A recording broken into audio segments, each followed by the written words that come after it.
Alléluia. Que Dieu nous bénisse. Amen. Bonjour, chers bien-aimés dans le Seigneur. Notre Dieu est merveilleux. Amen. Jésus, le bon berger. C'est le thème que nous allons partager aujourd'hui par la grâce du Seigneur.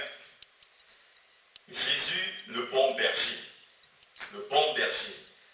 Très rapidement, bien-aimés, sans plus tarder, nous allons, n'est-ce pas, exploiter ce thème-là, qui nous fera beaucoup de bien. Jésus, le bon berger. Amen. Ah, le thème-là te plaît? Alléluia. Gloire à Jésus. Jean au chapitre 10. Jean au chapitre 10, s'il vous plaît. Jean au chapitre 10.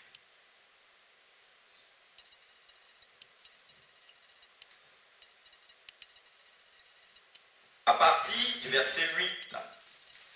Jean, le chapitre 10, à partir du verset 8.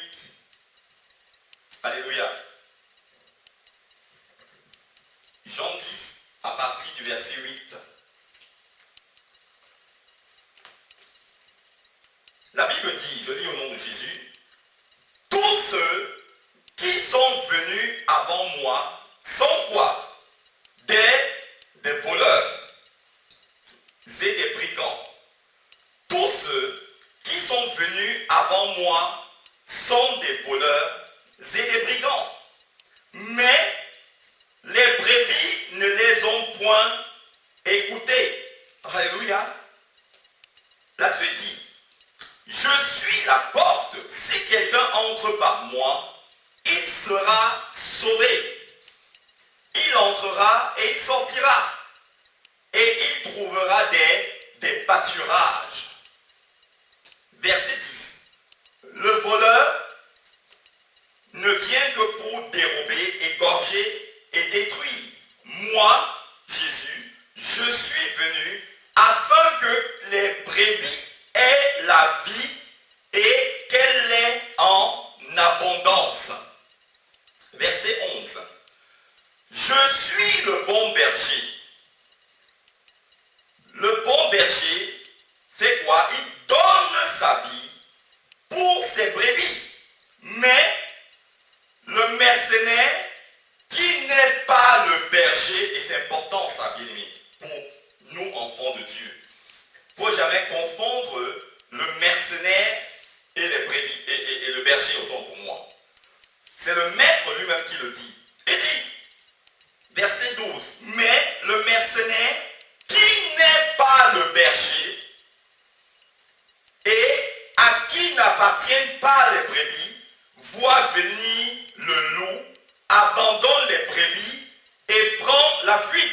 Et le loup les ravit et les disperse. Alléluia.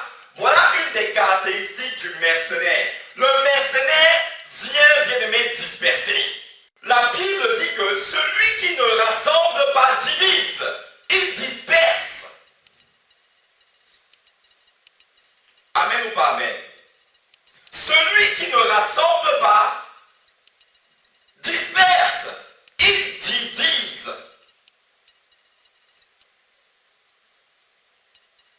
Et la Bible dit, le mercenaire s'enfuit parce qu'il est mercenaire et qu'il ne se met point en peine des brebis. Je suis le bon berger. Le maître n'arrête pas de marteler qu'il est le bon berger.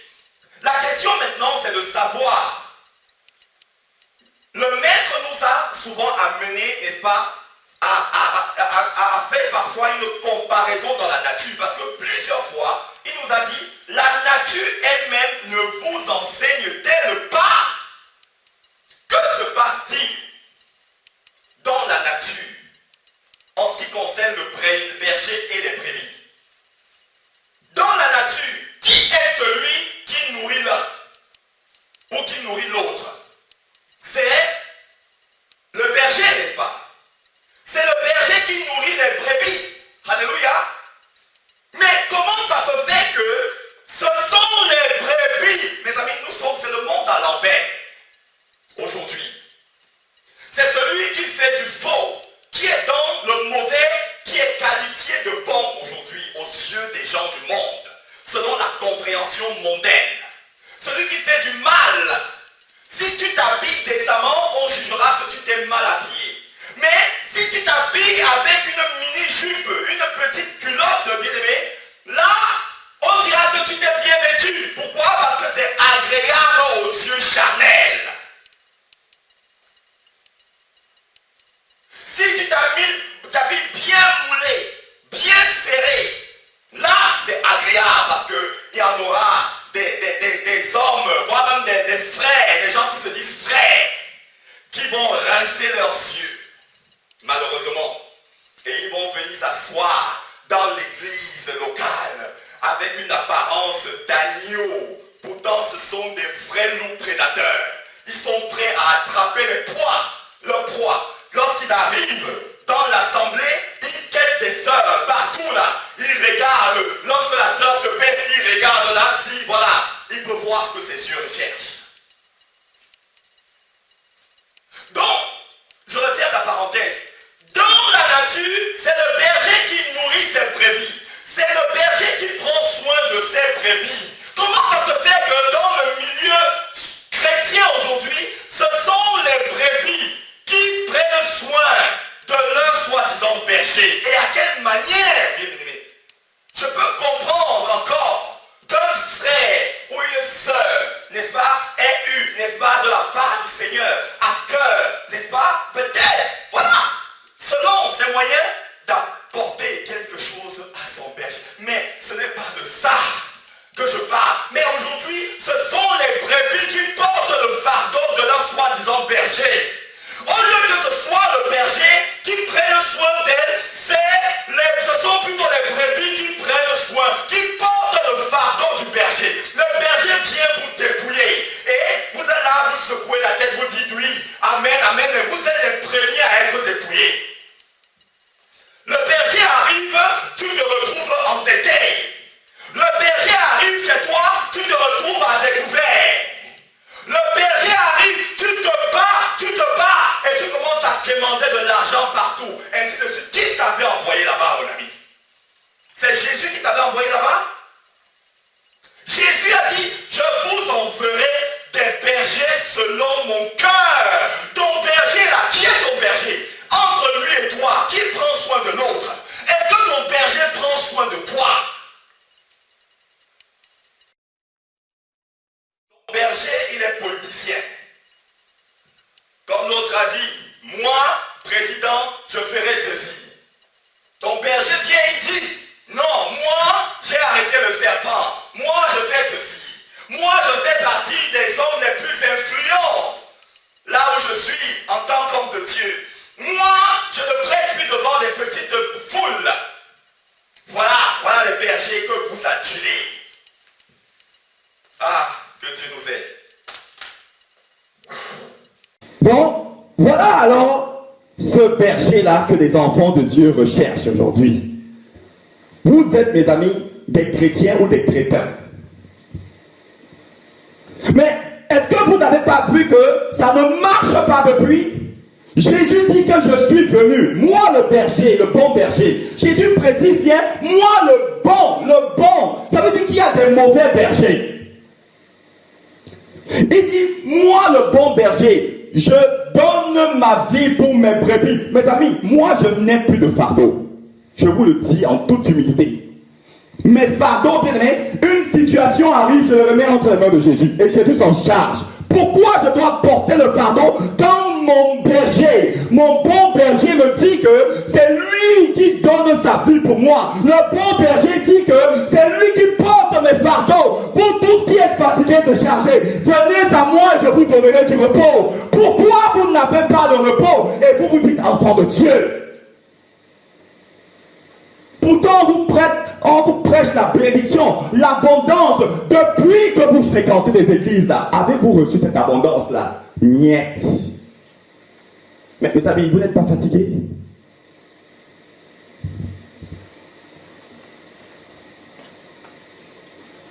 Pourquoi? Parce que ton apôtre, ton berger, ton prophète, ton docteur, ton évangéliste, ton bishop, je ne sais pas, ton archibishop, a matérialisé cette abondance-là. La Bible dit dans Genèse chapitre 1, le verset 26, Dieu va créer Adam et Ève.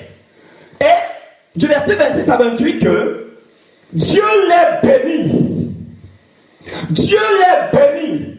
Vous avez vu la voiture là-dessus? Vous avez vu, je ne sais pas, le trousseau de clés de la maison ou d'une piscine. Je ne sais pas. Est-ce que... Alléluia. Et cette bénédiction-là, est-elle visible? Oh, mes amis, a dit Paul, de la part du Seigneur, qui vous a ensorcelé? Qui vous a ensorcelé? Qui vous a séduit de cette manière-là? De ramener la bénédiction de Dieu à l'argent, de ramener la bénédiction de Dieu au matériel. Le Dieu qui dit, je vous ai béni de toute sorte de bénédiction spirituelle dans les lieux célestes. Aujourd'hui, maintenant, quand tu as vu un frère, une soeur, un homme, une femme dehors, qui a une chaussure, que toi tu ne peux pas, n'est-ce pas, t'en offrir, tu culpabilises, tu dis que tu souffres. Sortons de là. Ça, c'est quel évangile, ça, mes amis? Pourquoi tu t'endettes pour ton berger?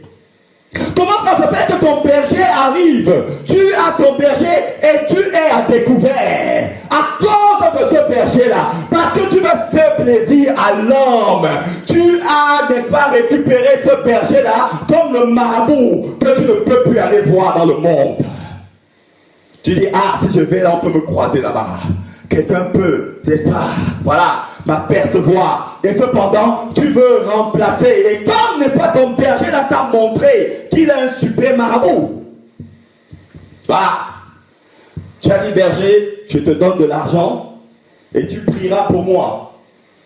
Berger, je te donne de l'argent, tu liras la Bible pour moi. Berger, je te donne de l'argent, tu iras demander à Dieu quelque chose pour moi. Vous secouez la tête là comme ça, mais vous êtes là. Voilà. Il y en a là qui sont allés acheter des bouteilles d'huile d'onction. Aller donner au berger, à l'apôtre, au prophète. Que, enferme-moi le Saint-Esprit dedans là. Au moins, à la maison, j'aurai le Saint-Esprit dans cette bouteille là. Que Dieu nous délivre. Vous n'êtes pas fatigués, mes amis? N'êtes-vous pas fatigués? On se dit enfant de Dieu. On pratique le mensonge. Mais mon ami, si tu veux te sauver quelque part, sauve-toi. Pourquoi tu vas dire là-bas que, non, c'est elle qui me cherche, c'est elle qui m'appelle? Qui te cherche? Qui es-tu? Tu es entré dans la compromission. Assume cela. Assume cela. Je n'entends pas Dieu. Mais lorsqu'il s'agit d'entendre des bêtises de la bouche des gens, tes oreilles entendent très bien. Toi qui te dis enfant de Dieu, peux-tu te regarder devant le miroir? Enfant de Dieu, quelle confusion! Quelle confusion! Vous n'êtes pas fatigués, mes amis. Quelle confusion! Vous n'êtes pas fatigués?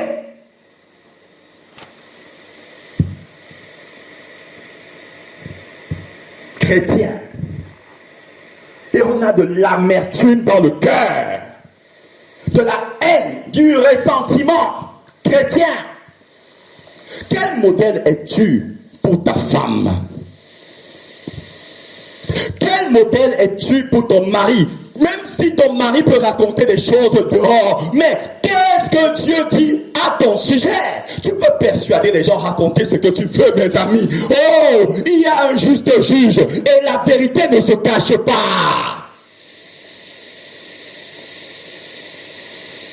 Que pense Jésus de toi? Toi, en tant que mari.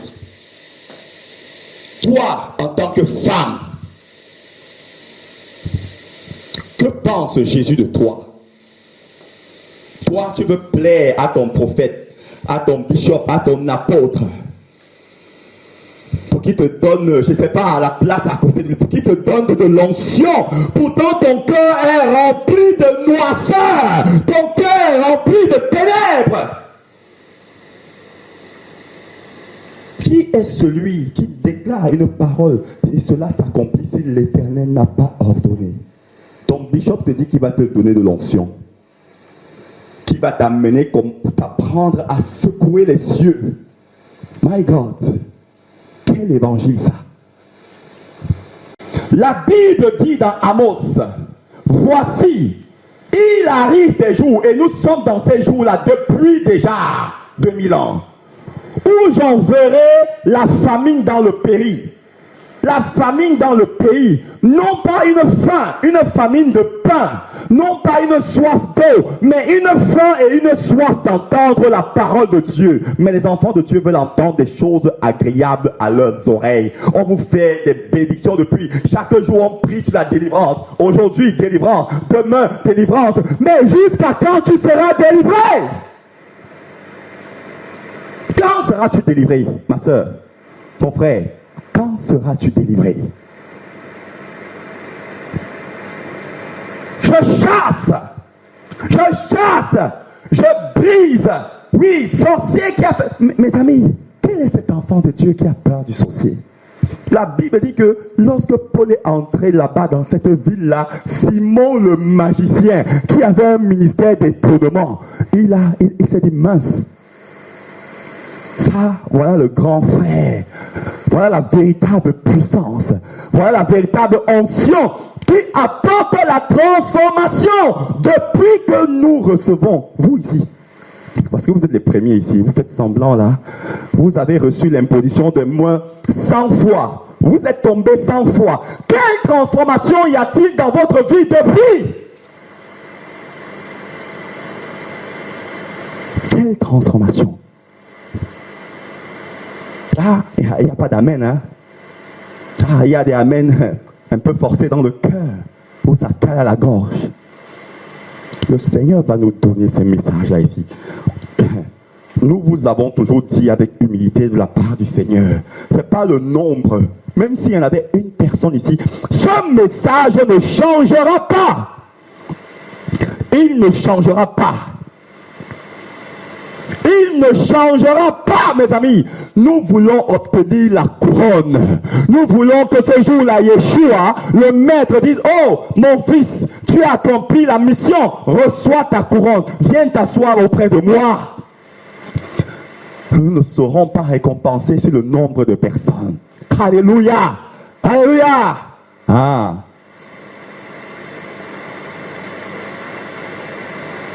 Mes amis, on donne le message. On ne regarde pas le nom. Merci Seigneur, qui est, n'est-ce pas, ce monde-là. Gloire à Jésus. Mais vous ne nous appartenez pas. Nous appartenons tous à Jésus, mes amis. À Jésus. Nous voulons faire partie de la génération de nos ancêtres de la foi, comme le maître Yeshua a lui-même fait, de prendre les âmes, gagner des âmes pour lui et présenter au maître devant son trône et les laisser devant le maître. Nous ne les récupérons pas pour vous les transformer en pain. Ah, ma fille, tu es un homme, n'est-ce pas, merveilleux, tu es une brave femme. Je vais te donner de l'onction.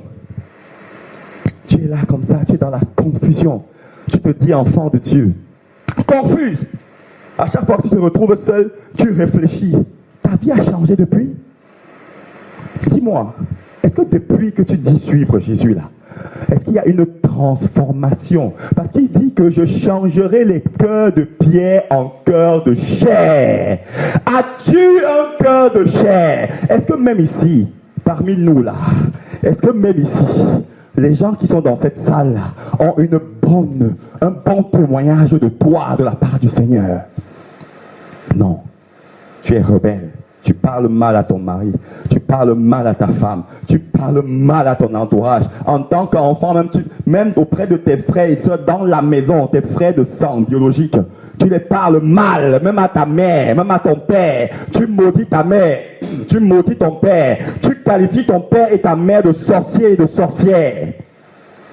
Mais quand le bishop, l'apôtre, le prophète, le ton pasteur vient, tu le reçois chez toi. Tu dresses bien la maison, bien son lit. Mais quand ton père, ta mère biologique arrive chez toi, ça dit, c'est comme elle t'agace. Il t'agace. Quel évangile, mes amis? Quel évangile? Quel est ce Dieu qui a prêché ça? Et ton bishop ne te dit rien. Il te dit, non, ma fille, tu m'as reçu en qualité de prophète. C'est honteux. C'est honteux. Qui porte ton fardeau? Qui est ton berger? Ton bon berger? Ton bishop là, ton apôtre. Qu'est-ce qu'il fait pour toi? N'as-tu pas vu que tu es endetté depuis là? Tu n'arrives même pas, voilà, tu es endetté. Et tu es dans la confusion, ton cœur, tu ne sais pas. Tu t'es lancé dans des choses, dans ta vie, dans des effets de masse. Et tu te dis, enfant de Dieu, ça va te poursuivre. Ça va vous poursuivre, mes amis. Jouez, faites semblant devant des gens. Ça va rester là, gravé dans votre esprit. Et ça va vous tourmenter. Tant que ce qui devra être fait devant le maître n'est pas fait. David dit, l'Éternel est mon berger. Je ne manquerai de rien. Pourquoi toi tu manques aujourd'hui? Tu es enfant de Dieu, tu manques. Pourquoi? Parce qu'on t'a encore prêché que ne manquer de rien, c'est tout posséder. Tu dois avoir une belle voiture, tu dois résider soit dans une belle maison, être propriétaire. Et si tu étais locataire, tu dois être dans une belle résidence luxueuse. Voilà. Tu dois avoir un boulot, voilà. Mes amis, pour Jésus, c'est le gîte et le couvert. Avoir un toit et avoir de quoi manger, c'est tout. Dans le gîte, avoir un toit, il y a des factures. Jésus va se rassurer de ça. Quelle que soit la difficulté que je peux rencontrer financièrement, quelles que soient toutes sortes de difficultés, si tu cherches vraiment Jésus, Jésus ne fait pas honte à ses enfants. Même si tu n'as pas pu payer ça là, fais confiance, reste tranquille. Il permettra, même si la date est passée, il te permettra de régler ça. Voilà la simplicité de l'évangile. Ah, moi je suis enfant de Dieu. Ah, l'homme de Dieu a prié, il m'a donné l'onction. Il t'a même fait boire de l'huile d'onction. Qui a écrit? C'est écrit où dans la Bible? Où est un exemple dans la Bible où vous avez lu, on a fait boire de l'huile d'onction à quelqu'un? Et toi, il dit ouvre ta bouche. Tu ouvres ta bouche et il verse de l'huile, tu bois. Pour que ça fasse quoi? Pour que ça fluidifie, je ne sais pas, ton système digestif. C'est honteux. Parce qu'il t'a dit que non, bois, ça va devenir du feu dans ton... Oh Seigneur, que Dieu nous délivre. Que Dieu nous en délivre. Qui porte ton fardeau? Qui? C'est toi qui portes le fardeau de ton berger, de ton pasteur, de ton bishop, de ton apôtre. Ton apôtre vient, tu es là comme un mousqueton. Voilà, c'est ça. Ça dit comme un dindon. Tu veux tout faire pour lui. Voilà. Pour qu'il lit. Ah, voilà une fille merveilleuse. Mais qu'est-ce que Jésus dit de toi? Qu'est-ce que Jésus dit de toi? En ce qui nous concerne là, qu'est-ce que dit Jésus de nous, mes amis? Hein, mes amis? Tu es dans des problèmes financiers. Ton prophète, ton bishop, ton apôtre t'a promis plein de choses qui va secouer le ciel pour toi. Il va jeûner. Et toi, tu es là dans le mélange, enfant de Dieu. Tu fais semblant. Pourtant, tu es dans la haine, dans le cœur, dans des complots, des choses que même les païens ne font plus. Tu es bombardé de pensées impures, d'impudicité. des pensées d'impudicité. Il y a beaucoup même ici, là. C'est-à-dire, les enfants de Dieu sont dans ces choses-là terribles. La masturbation. Pour dire que non, j'apprends à me découvrir. Tu te donnes du plaisir toi-même. C'est ta main que tu utilises pour te procurer du plaisir. Continuons comme ça. Nous allons finir en enfer. Il y a beaucoup ici qui ont déjà le pied en enfer, mes amis. Nous ne sommes pas là pour vous plaire. Nous ne sommes pas là pour vous plaire. Si nous sommes contents, gloire à Dieu pour cet évangile. Et nous continuerons au nom de Yeshua à divulguer cet évangile-là. Personne, mes amis, nous n'avons peur de rien.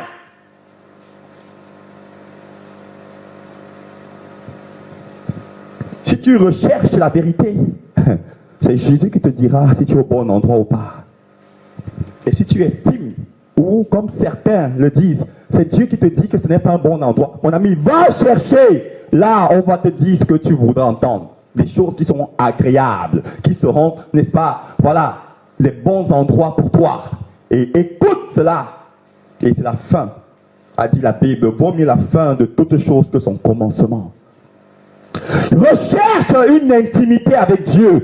Développe une relation avec Dieu pour le salut de ton âme. Jésus revient, mes amis. Le Maître revient. Son retour est imminent. Le Maître revient, mes amis. Son retour est imminent. Que font les enfants de Dieu dans les églises?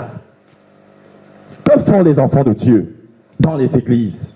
Nous ici, là, que faisons-nous? Que faisons-nous? Que faisons-nous, mes amis?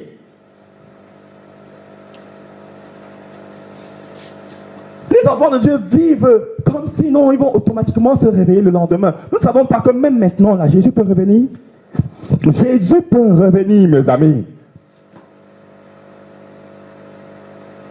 Jésus peut revenir. À tout moment, ce retour est imminent. Il est imminent. Il est imminent. Jésus revient à grande vitesse. Sommes-nous prêts? Ce retour-là ne pourra peut-être empêcher, quels que soient tous ces gens-là qui veulent empêcher le retour de Jésus, le Mashiach, le Maître des nations. Il revient, mes amis. Et j'ai hâte qu'il revienne.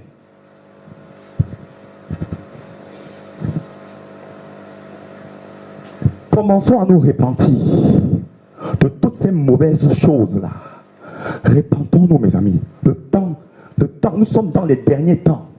La Bible nous dit que nous sommes dans des ténèbres comme ça n'a jamais été dans cette génération. Le temps dans lequel nous sommes, les enfants de Dieu ont perdu la notion du temps spirituel.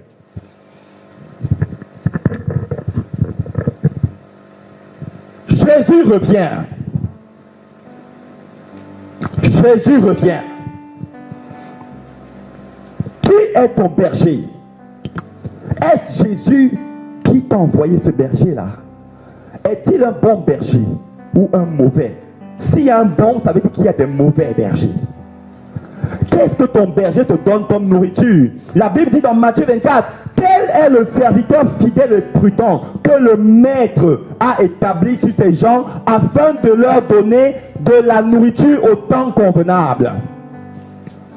Ton berger en a fait une spécialité. Comme il y a des restaurants chinois, japonais, italiens, africains, européens, français, tout ça, ton berger te prêche que la bénédiction. Il te prêche la délivrance. Il te prêche des choses qui n'ont rien à voir dans la Bible. On n'a jamais prêché ces choses-là dans la Bible. Mes amis, même Simon le magicien n'a pas prêché ces choses-là. D'où viennent ces inspirations-là? Aujourd'hui, dans l'église, soi-disant l'église de Jésus,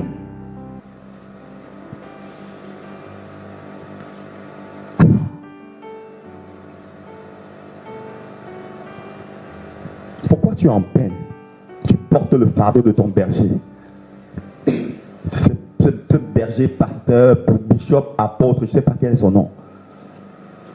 Tu n'es pas fatigué, mes amis. Jésus dit que venez, prenez mon joug, il est léger. Mais toi, tu prends le joug de ton bishop, de ton berger là. Et ça pèse sur toi. C'est lourd. Mais tu as mal. Tu ne lui dis pas. Tu fais comme ça là. Comme voilà, un crétin. Comme voilà, tu lui donnes le sourire. Pourtant, voilà, ce qu'il te demande là, tu es incapable de lui dire non, berger. Jésus a dit dans sa parole ceci. Il dit que le berger va parler mal. Il va me... Voilà, je ne vais plus avoir la place. Mais quelle place as-tu auprès de Jésus? Es-tu assis avec Jésus? Là où Jésus revient. Travaillons pour le salut de nos âmes, mes amis. Le salut de nos âmes. Et aimons-nous les uns les autres. Aimons-nous les uns les autres. Mes amis, aimons-nous les uns les autres. Qu'il n'y ait plus d'hypocrisie dans l'église de Jésus. Qu'il n'y ait plus de jalousie. Qu'il n'y ait plus de calomniation. De calomnie, autant pour moi.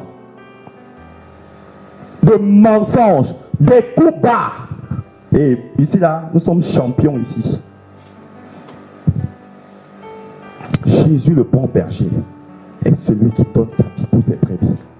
Tout berger qui ne t'apporte pas la nourriture du temps convenable. Et quelle est cette nourriture? C'est le retour du Mashiach, de travailler sur nos âmes, le salut de nos âmes.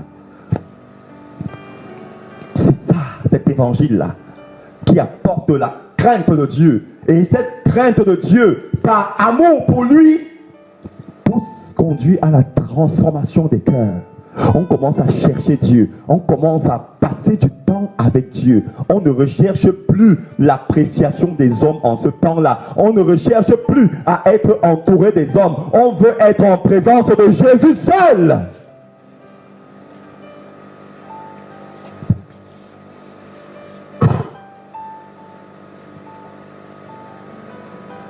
Que Dieu le bénisse abondamment au nom de Jésus.